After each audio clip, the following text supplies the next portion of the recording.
when I came home to Munich, my mother asked me, well, Milo, then what is in Medjugorje? I said, Mommy, in Medjugorje there's nothing, but in the nothing is everything. And that's all. I couldn't speak about it. And when my brothers and sisters and father asked me, I could just speak about the sun and the cross that was doing things, and they were like, yeah, sure. But they all came because they told me later that the difference that came out of me was so shocking that they knew it was true.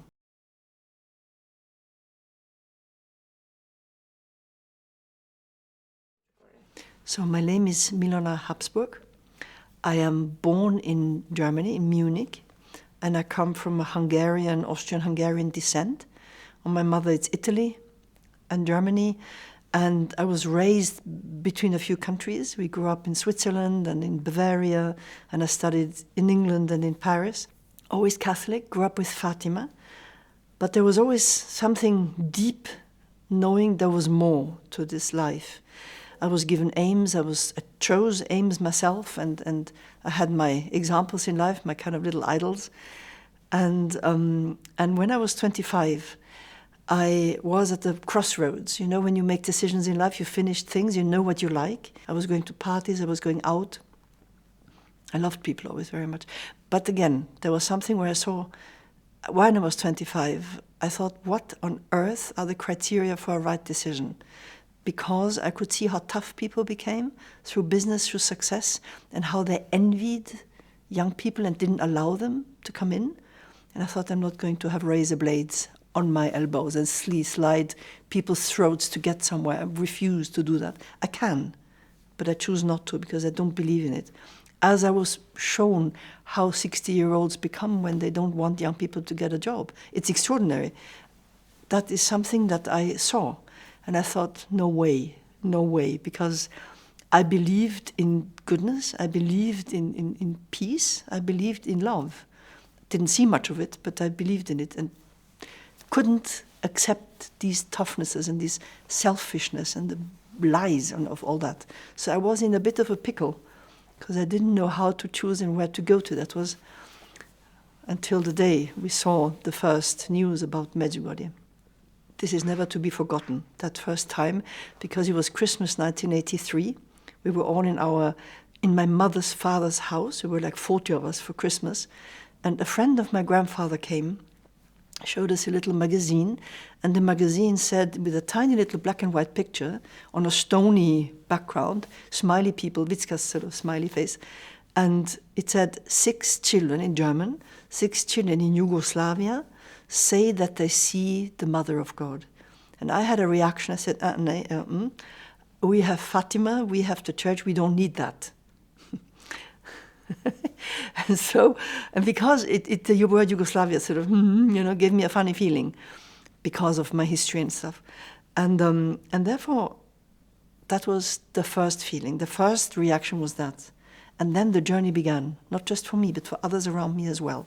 My uncle said, my father's brother, he said, if that is true, no matter where it is, no matter what it is, we have to find out because, So we started to look on maps.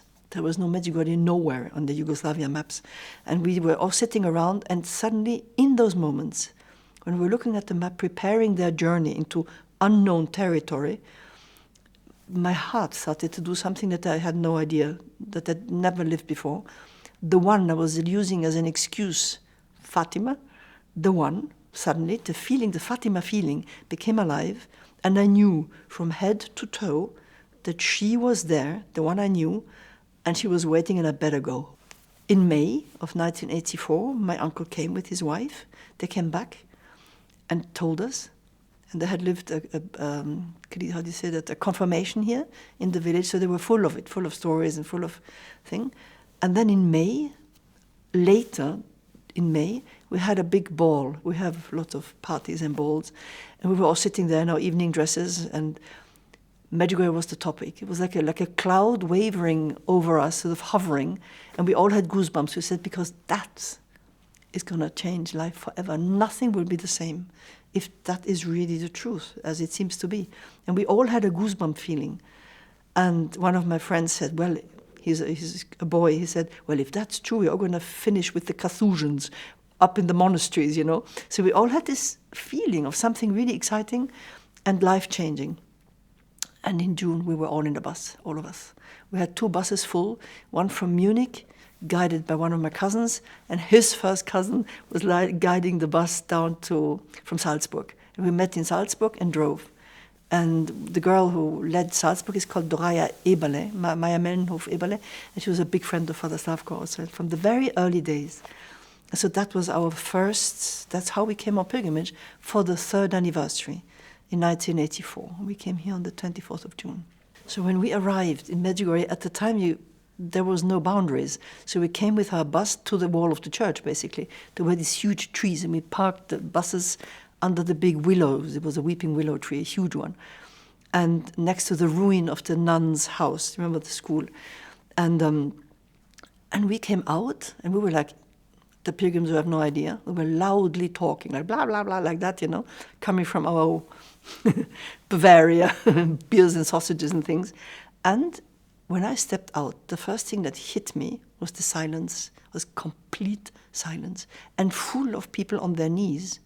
And I sort of shut up, and I went straight into the church with an uncle of mine.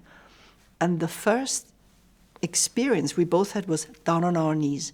There was an intensity of presence, of prayer, of just presence, like on the altar type of thing. We were just down and we said, wow, we've arrived. We're here. We like announced our arrival, you know, we were like jubilating. It was an enthusiasm. Him and I were like, gosh, I didn't look where the others were, I had no idea. I was completely taken by that thing, yeah. The first thing that happened, the door opened next to the altar. Children came out, knelt behind the altar, prayed something in the language I had never heard, and got up and went to the other door. Today I know we arrived in the moment of the apparition on the 24th of June, and it knocked us down on our knees. That was the first experience, you know, and it's never stopped since. I mean, because that is kind of the heart of it all, isn't it? It's that presence that knocks you on your knees and makes you pray.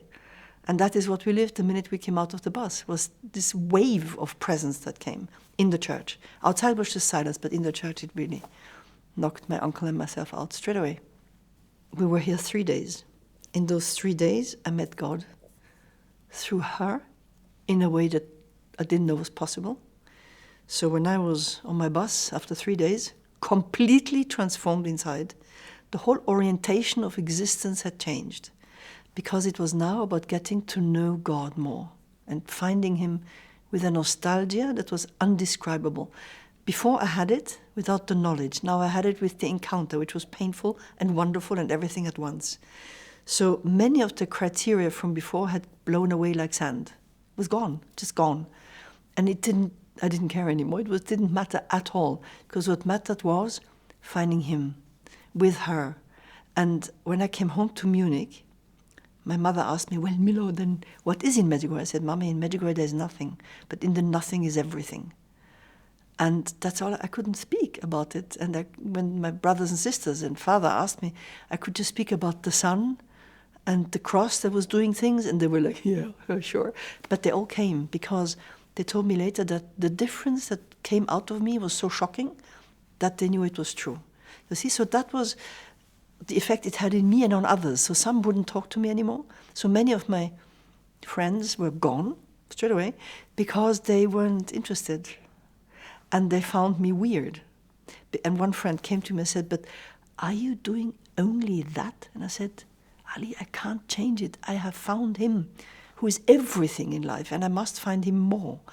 And he went, okay. And he came also later. He came 3 months later, he was here. Because without life, you can't live.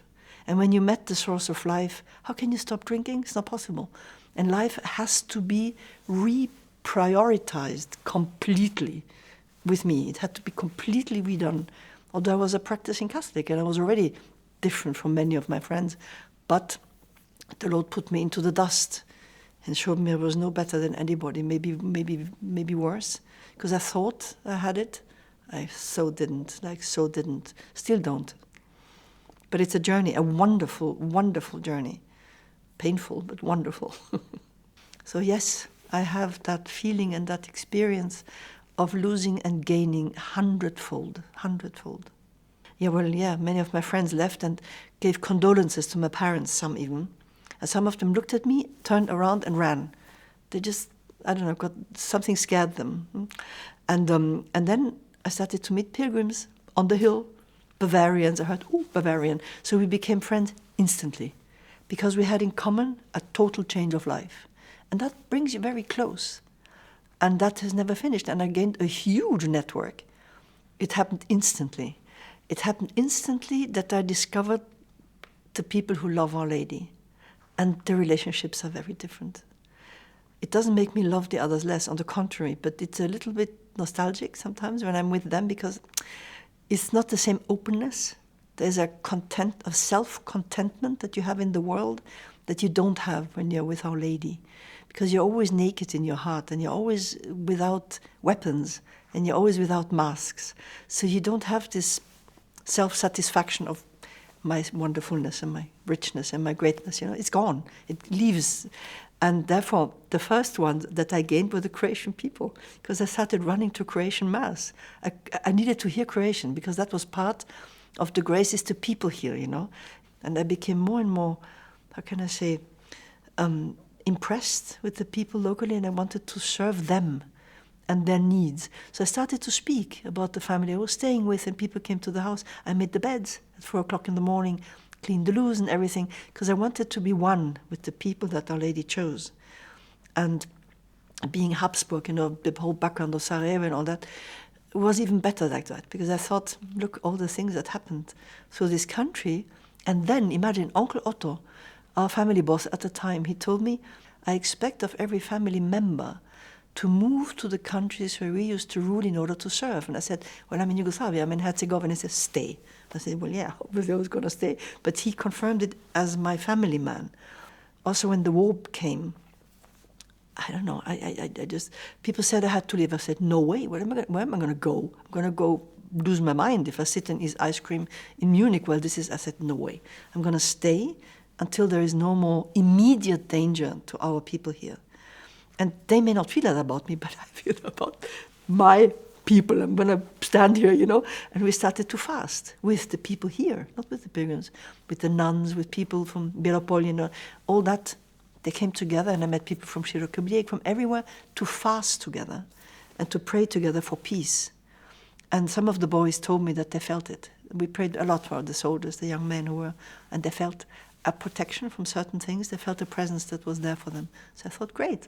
That's a good way, And I had a car. I lent my car to people who had to drive people out. It was pretty smashed and bashed after that. But that is what war does. It smashes and bashes a hell of a lot. And it was a nightmare. At the same time, we could be constructive in the nightmare. And it was the most extraordinary school. How I thought, gosh, when Our Lady says, be love, be mercy. When you feel like not being at all that. For those who... bash you don't want to be that. You want to be the opposite. You want to throw them out and put them away and make sure they don't come back. Yeah? Well, she's giving a massive school. And I learned it from the people here. I learned how they accepted. Like she said, they found real faith here. That was a suffering. It was a good dough that has been worked for centuries, really. And that's the people here. They have this thing that they're able. And it's never stopped. Even the new generations, I see the same type of thing there. It's a very specific virtue, maybe. I don't know what the right word is for that. But it's a greatness, I say, in the souls or something. And so in the war, I felt I was serving, yes, and I was serving concretely, buying a blinker in Mercedes or something. I drove alone, through Yugoslavia, through the swimming bridge in Maslenica and all that, with the statue of Our Lady attached in my car, and I drove by myself. I think it was 1992, because I had to repair the car and rest a bit. And then I came back immediately. I just couldn't stay away. Serving and spreading the word is one thing, because everything Our Lady gives us is love to serve, and that is spreading the word. And people ask me why, because it's her school. And that spreads the word, funnily enough.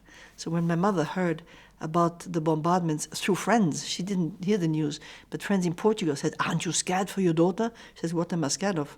Well, read the news. And she says, oops. And she felt that in the church, when she went to pray, she said the Lord showed her, do you believe or do you not believe? She had to choose to believe. And I can see that was spreading the word. You see, just by being. And many people wrote to me and said, "You're fine because you're with Our Lady." I said, "Are you sure that we're fine?" It's still a choice because you don't know. It's not because she comes that things won't happen. That's not the truth. But we live it differently, because even if it happens. Even Father Slavko had really struggled with that one element. Somewhere in his soul he thought the war wouldn't come because she's here. And one night late, I think I went to the hill or something, and I drove home and I see this little figure walking in the car park of the parish house, the old parish house. And I could see by the way he walked, it was him because he had a kind of a limp type of thing or some movement. I thought, gosh, this is Father Slavko. So I stopped and I said, "What are you doing out so late?" Says me, big mouth. And he says, "I am digesting that the war is coming." And I thought, ugh. And he was praying in the middle of the night, walking, and he was always struggling his way through. And then he had accepted, and then he was fully active. But he had to digest it and really accept through prayer. I could see the rosary in his hand swinging, He was always like a Moses on the hill, fighting and doing and like a prophet in a way. And he always through prayer, everything. So that's the people she chose. I mean, my goodness, you have to be strong to be able to bear all that. So it was a learning, constant learning, precisely in the war. I wouldn't want to miss it. I would want this war never to have happened. But the school is extraordinary. For Slavko, I think, first of all, the purity he had, incredibly pure in the heart, and transparent heart. He wasn't somebody who spoke about himself, but he was so pure, so honest and so transparent. I have one memory that I remember, it really hit me that day. We had a moment of friction during the day. There was a stupid little thing that happened, and I thought, like that. And I could see he was annoyed as well, so he rushed up the stairs, and I thought, this wasn't good, I hadn't finished a job. He didn't sign something that he should have, and one of those typical stupid human things. And in the evening we had adoration, and I hear him praying, and I was translating, but I hear him praying to Jesus about the situation. Nobody in the church knew, but I knew. So I knew he didn't learn beautiful words to make others happy. He was completely himself on his knees before his God. That's Father Slavko, you see. He wasn't somebody playing a game. He was always completely himself and transparent, really, and reconciled with himself and re-reconciled with the Lord and himself regularly. He said of himself, "I am eternally despaired." But that is why he could do so many things, because he told me, "I never want to be right. I always want to find the truth." He was ready to risk it all to find a greater truth. He didn't want to be right and win. He wanted to serve the ultimate truth.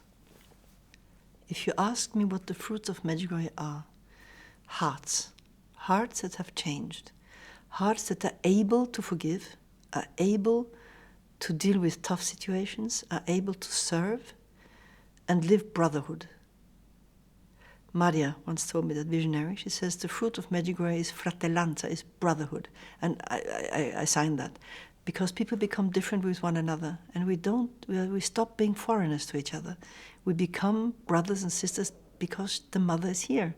And that, I think, is the most important fruit, because that attitude takes away fear, mistrust, takes away the spirit of the world of lies, of slavery, of use and abuse. It vanishes. It's a process of conversion, but it's gone, because you start to know and respect others and love others for their value and worth, because we've been seen, we are loved, and so that's what the others are also. No matter what they do to us, it can be excruciating, but that is how Jesus died. And that is the school that she gives us, and that for me is the biggest fruit. Changed hearts that will make the world different. I think what I love so much about the message of Medjugorje is that it's doable. There's no new craziness in it. It's completely known with a renewed heart. Because I grew up, I knew the rosary from Fatima and everywhere, but here it became, I don't know, there's a new life that is given. And that brings, the Mass becomes necessary every day. And the rosary to prepare the Mass, that's how she teaches us, and it's a parish. So it's so normal, if you wish, in a way, but completely renewed from inside.